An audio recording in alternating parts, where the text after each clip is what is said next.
नमस्कार मंडळी, मी सुप्रिया स्वागत करते एका छोट्याशा मिनी ब्लॉगमध्ये.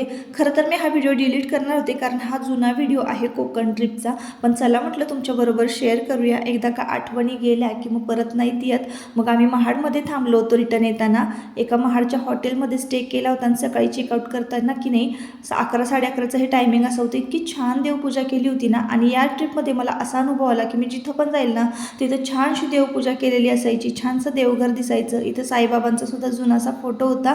आणि मग एकदा का महाडमध्ये तुम्ही थांबला ना खूप साऱ्या प्रेक्षणीय स्थळांना भेट देऊ शकता. आता परत कधीतरी असं प्लॅनिंग करू कारण दुसऱ्या दिवशी की नाही होळी होती. म्हणून मग आम्ही घरी रिटर्न यायला निघालो आणि महाबळेश्वरला आम्ही सूर्यास्त बघायचं ठरवलं. पण महाबळेश्वरच्या दाट झाडीतून सूर्यास्त काही असा दिसत होता. रिटर्न येताना आम्हाला महाबळेश्वर लागतं मग आम्ही वाईला येतो असं.